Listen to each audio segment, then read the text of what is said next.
Assalamualaikum warahmatullahi wabarakatuh.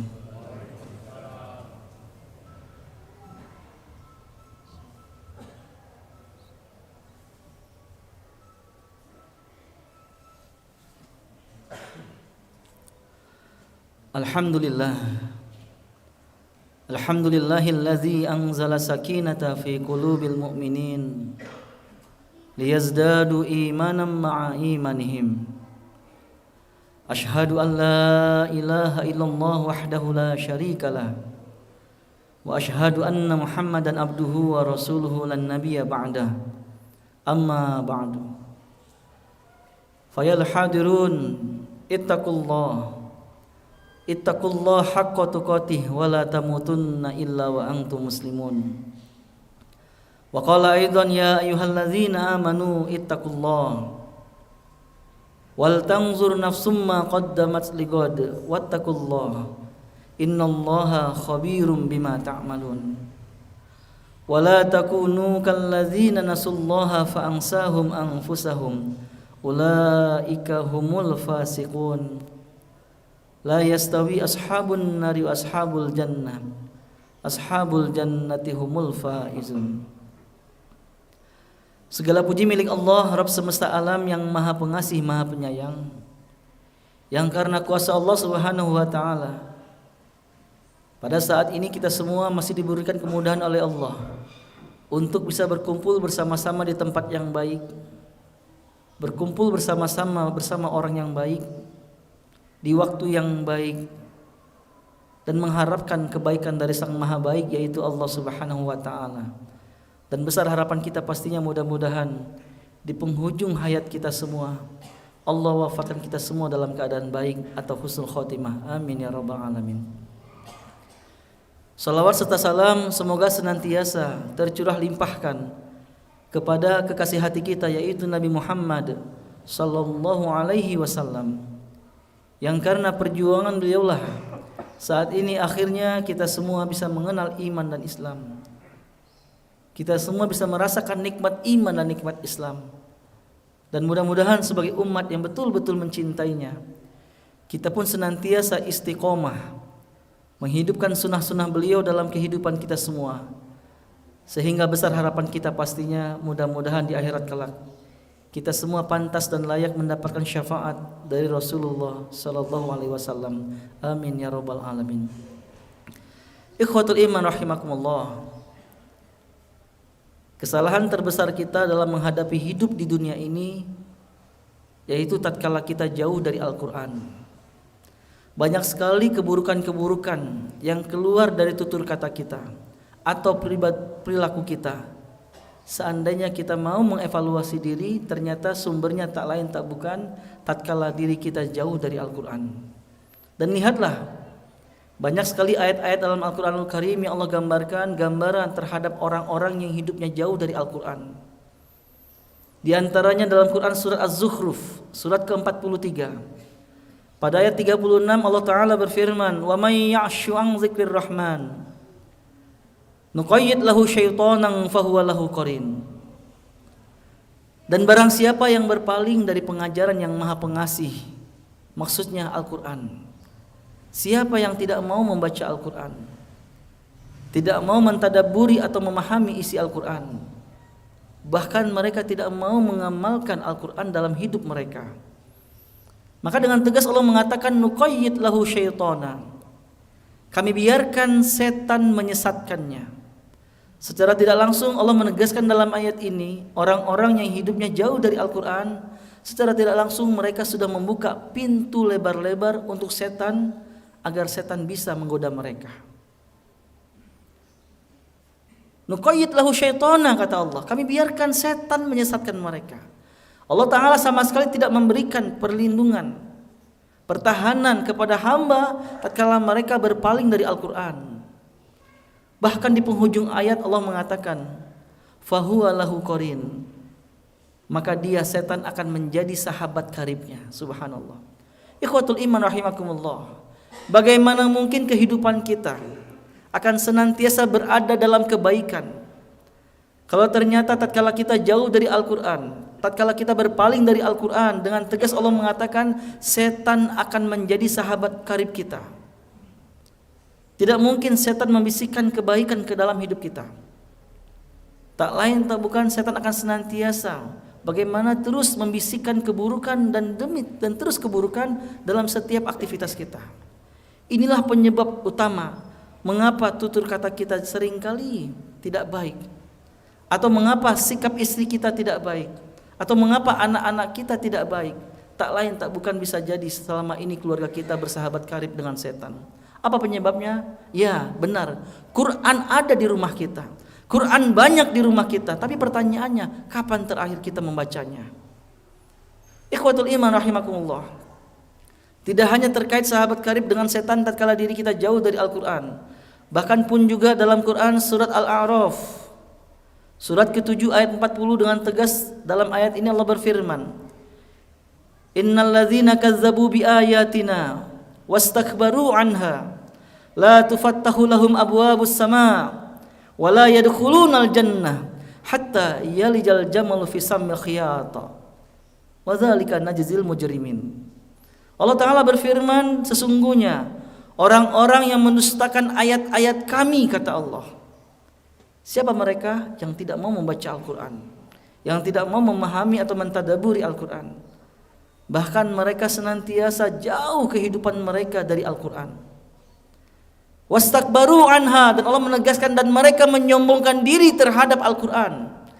Seakan-akan untuk meraih kebahagiaan itu cukup dengan kerja keras. Dengan kerja keras kita punya rumah besar, dengan kerja keras kita punya jabatan tinggi, dengan kerja keras kita punya kendaraan yang mewah. Seakan-akan ini adalah kebahagiaan. Tapi lihat, dalam ayat lain Quran surat ke-20 surat Toha ayat 124 dengan tegas Allah berfirman, "Wa man a'rada an dzikri fa inna lahu ma'isyatan dongka." Dan barang siapa yang berpaling dari peringatanku, kata Allah, perintah Allah dia tinggalkan, larangan Allah dia lakukan. Allah perintahkan sholat, nanti lagi, zuhur masih panjang. Allah perintahkan ngaji, tidak ada waktu, sibuk dengan pekerjaan. Larangan Allah larang khamr, mereka meminumnya. Allah larang riba, dia berkata, seandainya bukan dengan cara riba, kapan saya punya rumah? Kapan saya punya kendaraan? Subhanallah. Allah menegaskan, wa man a'rada an dzikri fa inna lahu ma'isyatan dongka. Dan barang siapa yang berpaling dari peringatanku, sungguh, kata Allah, kehidupan yang dia jalani adalah kehidupan yang sempit. Allah tidak mengatakan barang siapa yang miskin hidupnya sempit. Allah tidak mengatakan barang siapa yang tidak punya pekerjaan hidupnya sempit, tidak. Walaupun kita kaya ataupun sebaliknya, tinggi jabatan ataupun rendah jabatan, besar atau kecil rumah atau kendaraan kita, demi Allah, tatkala kita berpaling dari peringatan Allah, sungguh Allah tegaskan hidup yang akan kita jalani adalah kehidupan yang sempit. Dan terkait peringatan-peringatan Allah, sudah barang tentu kita hanya bisa mendapatkan semua itu dalam Al-Quranul Karim. Ikhwatul iman rahimakumullah, lihatlah kembali surat 7 ayat 40 mengatakan, sesungguhnya orang-orang yang mendustakan ayat-ayat kami dan mereka menyombongkan diri terhadap ayat-ayat kami, Allah mengancam mereka dengan kalimat, la tufattahu lahum abwabus sama, tidak akan dibukakan bagi mereka pintu-pintu langit. Apa maksud kalimat tidak dibukakan pintu-pintu langit? Yakni tak lain tak bukan, doa-doa mereka tidak akan Allah terima, tidak akan Allah ijabah. Bahkan amal-amal kebaikan mereka pun tidak Allah terima. Karena pun Allah menegaskan, wala yadkhulunal jannah, dan mereka tidak akan masuk surga, kata Allah, hatta yalijal jamalu fi sammil khiyata, sampai onta masuk ke dalam lubang jarum. Ikhwatul iman rahimakumullah, apa maksud kalimat mereka tidak masuk surga sampai onta masuk ke dalam lubang jarum? Ini merupakan penegasan dari Allah Subhanahu wa taala. Mereka tidak akan pernah mungkin masuk surga sebagaimana tidak mungkinnya onta masuk ke dalam lubang jarum. Subhanallah. Ikhwatul iman rahimakumullah. Bahkan neraka, tingkatan neraka bagi orang-orang yang hidupnya jauh dari Al-Quran. Dalam Quran surat ke-7 Al-A'raf ayat 179 Allah mengatakan, walaqad zara'na li jahannam katsiran minal jinni wal ins lahum qulubun la yafqahuna biha walahum a'yunul la yubsiruna biha, walahum adzanul la yasma'una biha. Ulaika kal an'am bal hum adall, ulaika humul ghafilun. Allah menegaskan dalam ayat ini, dan sungguh di akhirat nanti kata Allah akan kami masukkan ke dalam neraka jahanam kebanyakan dari golongan jin dan golongan manusia. Pertanyaannya, apa yang membuat manusia dan jin kebanyakannya, atau bisa kita pahami dengan kalimat mayoritas, masuk ke dalam neraka jahanam? Ternyata Allah mengatakan ada 3 penyebabnya. Yang pertama, penyebab pertama Allah mengatakan lahum qulubul la yafqahu, nonton bola, melihat handphone dibandingkan Al-Qur'an, subhanallah.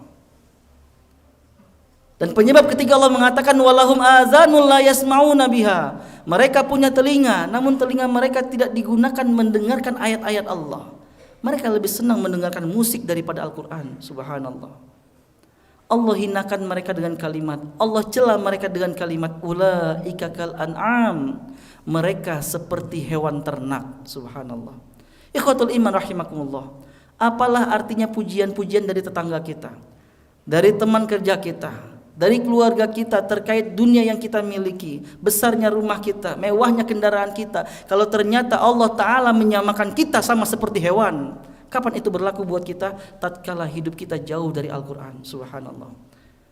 Ikhwatul iman rahimakumullah, inilah beberapa ayat yang berkaitan dengan ancaman-ancaman tatkala diri kita jauh dari Al-Quran. Yang pertama Allah mengatakan mereka akan bersahabat karib dengan setan. Yang kedua, dengan tegas Allah mengatakan Allah tidak akan menerima doa mereka, Allah tidak akan menerima amal perbuatan mereka. Pun Allah menegaskan mereka tidak akan masuk ke dalam surga, sebagaimana onta tidak akan pernah mungkin masuk ke dalam lubang jarum. Bahkan tempat neraka yang Allah siapkan bagi mereka yaitu neraka jahanam, subhanallah. Ikhwatul iman rahimakumullah. Dan timbul pertanyaan yang barangkali yang pernah terbesit dalam pikiran kita, melihat sahabat kita, melihat tetangga kita, kerabat kita, dia sering baca Quran, dia sering murojaah, banyak hafalan Quran, tapi kok Al-Quran belum merubah kehidupannya. Seakan-akan dia masih sering dalam kedustaan ketika berbicara, dia sering berbohong dalam berbicara, bahkan dia masih sering berbuat maksiat dalam hidupnya. Ikhwatul iman rahimakumullah, seakan-akan kalimat ini bertentangan dengan apa yang Allah sampaikan dalam Quran surat kedua Al-Baqarah. Pada ayat kedua Allah mengatakan zalikal kitabu la raiba fihi hudal lil muttaqin. Al-Quran ini kata Allah tidak ada keraguan di dalamnya sebagai petunjuk bagi orang-orang yang bertakwa. Pertanyaannya, sudahkah mereka yang rajin baca Quran, yang mentadaburi Al-Quran, sudahkah betul-betul menjadi orang bertakwa di hadapan Allah? Tidak mungkin Allah ingkar janji, tidak mungkin Allah menyalahi apa yang Allah sabdakan, apa yang Allah firmankan dalam Al-Quranul Karim. Ikhwatul iman rahimakumullah, ternyata ada 2 penyebab mengapa seseorang tidak berubah hidup mereka menjadi baik padahal dia sering baca Quran, padahal di rumahnya Qurannya banyak. Kalau kita melihat dalam Quran surat ke-7 Al-A'raf ayat 176, disinilah Allah menyampaikan alasan, 2 alasan Allah mengapa Allah tidak memuliakan seseorang dengan Al-Quran. Allah berfirman, walau syi'na la rafa'nahu biha, dan sekiranya kami menghendaki kata Allah, akan kami muliakan mereka dengan ayat-ayat kami, akan kami lembutkan hati mereka yang keras, sebagaimana Allah melembutkan hati Umar bin Khattab hanya dengan mendengarkan beberapa ayat dari Quran surat Toha. Sangat mudah bagi Allah. Innama amruhu idza arada syai'an ayyakula lahu kun fayakun. Tapi pertanyaannya, mengapa si fulan belum berubah hidupnya padahal dia menurut pandangan kita dia ahli Quran? Ikhwatul iman rahimakumullah, Allah berfirman, walau syi'na la rafa'nahu biha. Dan sekiranya kami menghendaki, akan kami tinggikan derajat mereka dengan ayat-ayat kami, kata Allah. Namun Allah menyampaikan walakinnahu akhlada ilal ardi wattaba'a hawa. Ada 2 alasan Allah yang Allah utarakan dalam ayat ini mengapa seseorang sering baca Quran tapi belum merubah pribadinya. Pertama Allah mengatakan walakinnahu akhlada ilal ard, tapi mereka lebih cenderung terhadap dunia. Cinta dunia inilah penyebab mengapa seseorang belum merasakan efek perubahan drastis ketika mereka dekat dengan Al-Quran.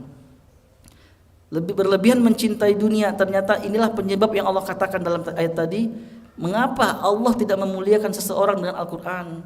Tak lain tak bukan karena mereka lebih cinta dunia dibandingkan akhiratnya. Dan yang kedua Allah mengatakan wattaba'a hawa, dan mereka lebih mengikuti hawa nafsunya. Dalam keseharian mereka mungkin sering baca Quran tapi belum tulus lillahi ta'ala. Tapi dalam hidup mereka lebih sering dominan mengikuti hawa nafsunya, menuhankan hawa nafsunya, padahal dengan tegas Rasulullah sallallahu alaihi wasallam pernah bersabda, "Khuffatil jannatu bil makarihi wa khuffatin naru bisyahawati." Surga itu dikelilingi dengan sesuatu yang tidak disenangi oleh jiwa atau oleh hawa nafsu kita. Sebaliknya kata Nabi, sedangkan neraka dikelilingi dengan sesuatu yang disenangi oleh hawa nafsu. Ternyata inilah dua alasan mengapa barangkali kita sering baca Quran tapi kok tutur kata masih buruk. Pribadi masih buruk, tak lain tak bukan berlebihan cinta dunia. Yang kedua, masih mengikuti hawa nafsu daripada menguasainya. Ikhwatul iman rahimakumullah, mari kita perbaiki keakraban kita dengan Al-Quran. Karena hakikatnya Al-Quranul Karim akan memberikan efek baik dunia maupun baik akhirat buat kita semua. Di dunia Allah menjamin dalam Quran surat 13 ayat 28, alladzina amanu wa tatma'innu qulubuhum bizikrillah. Ala bizikrillah tatma'innul qulub. Yaitu orang-orang beriman dan hati mereka menjadi tenang, hati mereka menjadi tenteram, hati mereka menjadi bahagia dengan cara apa? Bizikrillah, dengan mengingat Allah. Bukankah seharusnya seorang mukmin ketika dia baca Quran Allah yang dia hadirkan? Harusnya semakin sering kita membaca Quran hati semakin tenang. Harusnya semakin sering membaca Quran hidup kita semakin bahagia.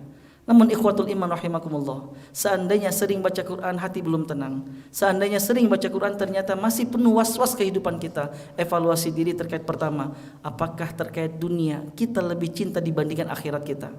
Apakah terkait hawa nafsu sudahkah kita menguasainya, atau jangan-jangan selama ini kita senantiasa dikuasai oleh hawa nafsu kita?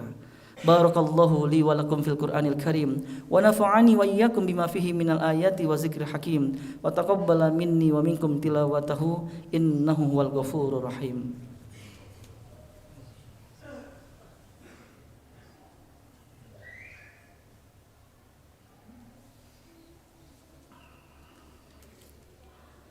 Innal hamdalillah nahmaduhu wa nasta'inuhu wa nastaghfiruh wa na'udzu billahi min sururi anfusina wa min sayyiati a'malina. Man yahdihillahu fala mudhillalah wa man yudlilhu fala hadiyalah. Asyhadu an la ilaha illallah wahdahu la syarikalah wa asyhadu anna Muhammadan abduhu wa rasuluhu lan nabiyya ba'da. Amma ba'du. Ikhwatul iman rahimakumullah. Al-Qur'an hakikatnya memiliki perubahan yang sangat luar biasa kepada orang-orang yang ahli terhadap dirinya. Bukankah kita mengetahui bahwasanya malaikat Jibril alaihissalam menjadi sebaik-baiknya malaikat yang paling mulia di antara malaikat-malaikat mulia yang lainnya. Seluruh malaikat baik, seluruh malaikat mulia. Namun kita mengetahui malaikat yang paling mulia adalah malaikat Jibril alaihissalam. Apa di antara penyebabnya? Karena melalui malaikat Jibril lah Allah turunkan kitab suci Al-Quran. Mekah Madinah menjadi dua kota mulia bagi kita orang Islam. Bukan kota Bandung, bukan kota Jakarta atau Dubai ataupun tempat-tempat megah yang lainnya, tidak. Tapi Mekah Al-Mukarramah dan Madinah Al-Munawwarah menjadi dua kota yang sangat mulia di hadapan Allah Subhanahu wa taala. Apa penyebabnya? Tak lain tak bukan karena di dua kota tanah haram inilah Allah turunkan kitab suci Al-Qur'an. Ternyata Al-Qur'an memberikan efek yang luar biasa terhadap dua kota yang mulia ini.